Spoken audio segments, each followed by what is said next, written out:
going on, ladies and gentlemen? My name is Kevin Jackwitz. This is the Kaged Review, and as you can see, this is going to be something of a different post. I went out and I bought a cheap drum set at a pawn shop. And the problem with buying a cheap drum set at a pawn shop is there was a lot of work that I had to do for it. I had to buy a new kick pedal because the last one was completely rusted and really bad, have terrible action. And the snare had no bottom head, so I had to fix a couple of things. But now I have got a somewhat playable Tama set. I've always wanted Tamas. I've had Pearls, I've had Yamahas, but now I've got Tamas, and I think they are the best.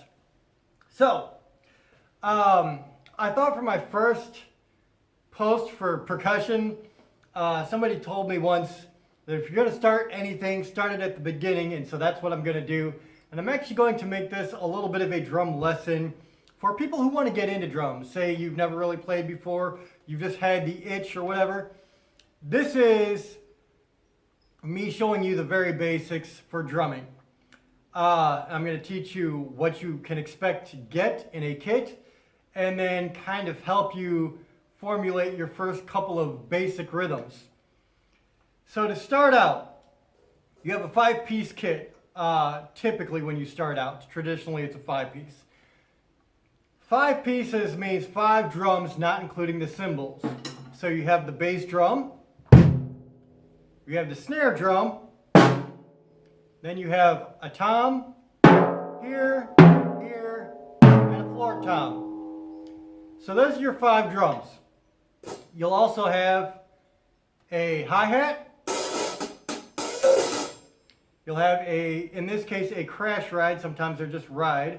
But a crash ride is essentially hit the edge of it, you get a crash. Hit the middle of it, you get more of a ride sound.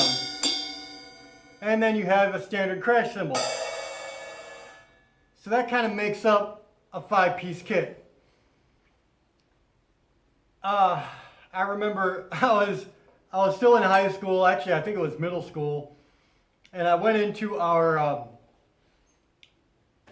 band class, and I was telling the gym teacher, the gym teacher. I was telling the band teacher that, I'd play drums and stuff, and I really wanted to play drums for the school. I was just angsty, and it just seemed like a great instrument to just beat the hell out of.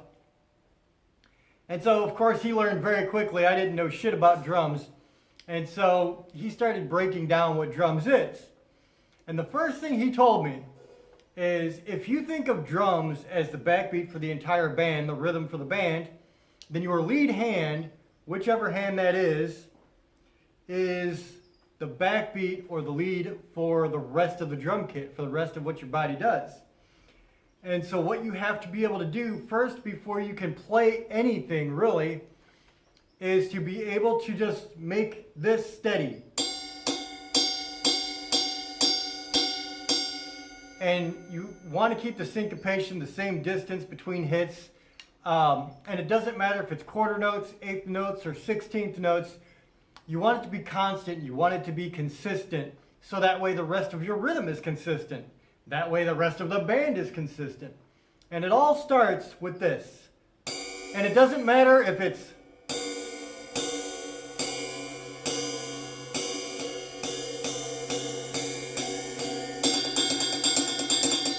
whatever it is you choose to use as a backbeat for your rhythm, it needs to be constant. It needs to be ingrained in your head. So I'll actually keep going back to that during this first lesson because it is super important.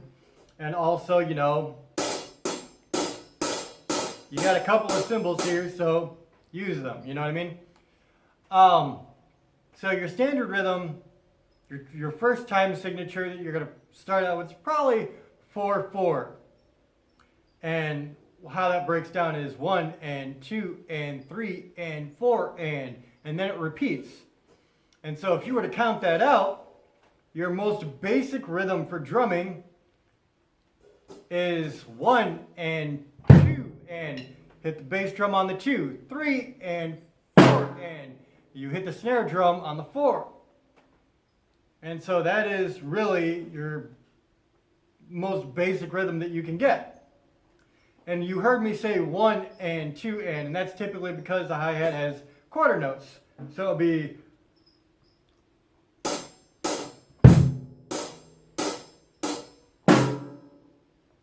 real simple to follow.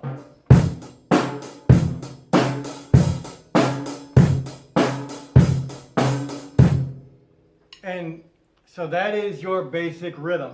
And again, you have to practice being able to hit this so that no matter what happens, this is constant, consistent. It does not break pattern. And that within itself will help you a lot when you are playing drums. So you practice that rhythm until you feel incredibly confident with it and you feel like you've got it down. It doesn't really matter. And there's a mosquito. Leave me alone. And so I really want you to practice building that consistency first. And then once you've got your first rhythm down, your first 4/4, then you can break it down into different beats. You can add hits on the bass drum. As a matter of fact, if you take the rhythm I was just playing and add one more bass drum hit, you have the opening for Judas Priest, Living After Midnight.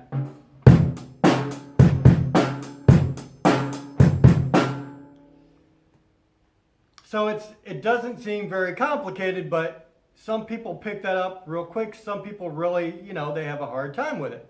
They have to build up and they got to train their brain. And that's why I keep telling you, go back to this. Do it and do it non-stop, because what you're doing is you're training your brain.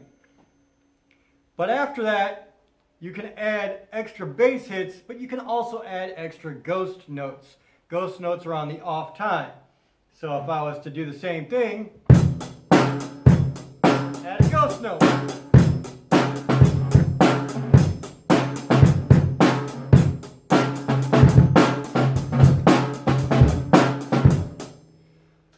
You can play with ghost notes in all kind of ways. You can drag your stick and kind of make that snare sound, or you can just hit it and make a nice little pop.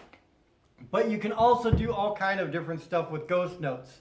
Once you get comfortable with these rhythms and kind of playing with extra bass hits and ghost notes, you can play your ghost notes on a hi-hat.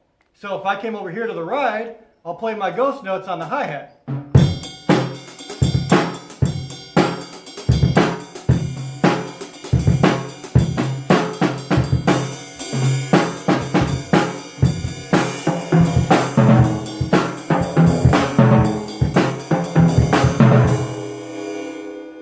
It's all kind of the same thing that I was just doing there. It was just putting my stick in a different place, except for the end I added a couple more hits on that floor tom. But it really comes down to I was just adding these little off time hits on the snare, on the cymbal, on the toms, and that's really all it is. Once you practice and get completely comfortable with your basic rhythm,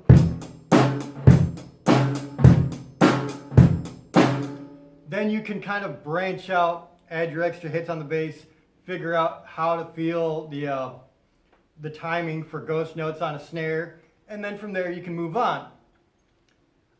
Once you get completely comfortable with your 4/4 rhythm, like your basic rhythm, I always tell people that they should probably try to do everything with both hands leading. Everybody usually has a strong hand and a weak hand. And the strong hand is your lead hand when you're playing.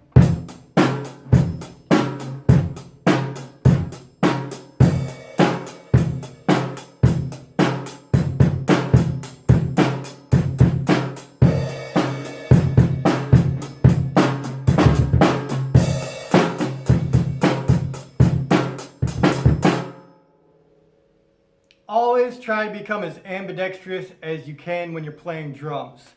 It is incredibly, incredibly important because it allows you a lot more movement, rhythm, and makes for some crazy breakdowns if you can use both hands equally. I can't really do anything with my left hand, but I've trained my left hand that I can play fairly well with a left hand lead. And so you can do stuff like,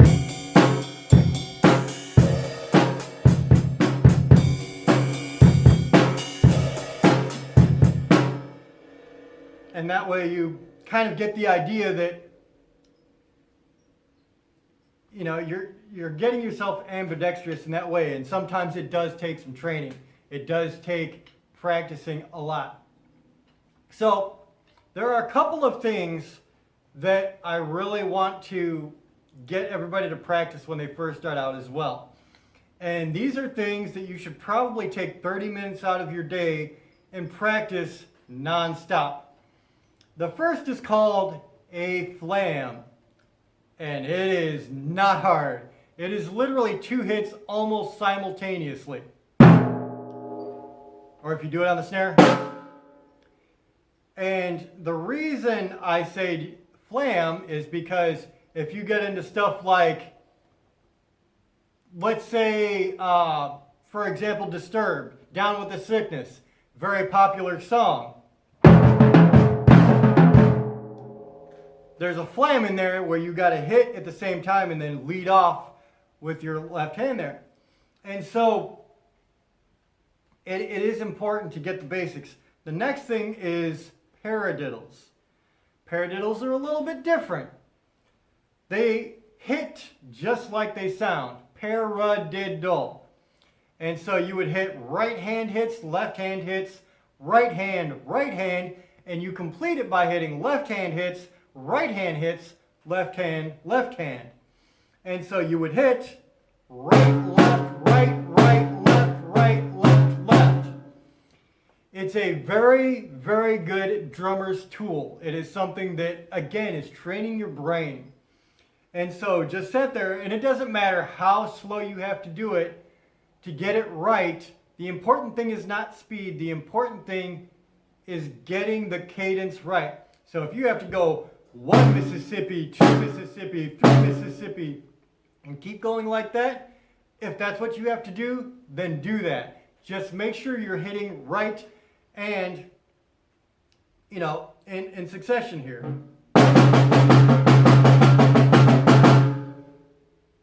You want to have that cadence no matter what you do, and just practice that. Just practice the hell out of it. It's like super important. So the importance of paradiddles comes to like breakdowns and being able to ambidextrously boom, boom. Great for rhythms. So again, gotta practice that. Practice it a lot. And the last thing that I think is like really important for people to practice when they're first starting out is triplets. Triplets are just like they sound. 3 hits in very quick succession. I play my triplets a little bit differently than a lot of people. A lot of people play triplets with the floor, then the high tom, then the floor tom. I play my triplets floor or bass, then floor tom, high tom.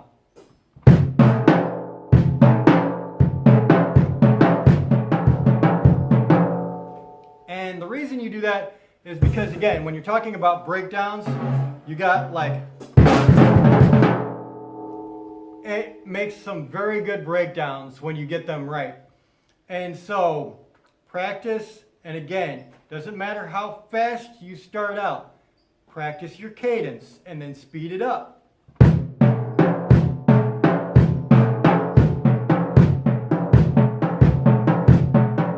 And however long it takes you to get comfortable until you can get fast. So those 3 things I think are a pretty good start for anybody who wants to start playing drums. I will tell you that if you plan on playing for a while, always keep water, Gatorade, something to keep you hydrated, because like in my scenario, I have the drum set in a warehouse that is not air conditioned, so it gets hot. If you're up on a stage playing for a concert or something, it gets hot. So always have fluids on you because you need to stay hydrated. Trust me, people have dropped playing drums before. The other thing you should always have is some sound canceling headphones, earplugs rather. Sound canceling earplugs are super important because if you've been playing drums for a while, you'll get a nasty ring in your ear that will not go away. So you just got to keep that in mind. Always try to protect your ears, man, because these get loud. So like, if I was going to play a little something here,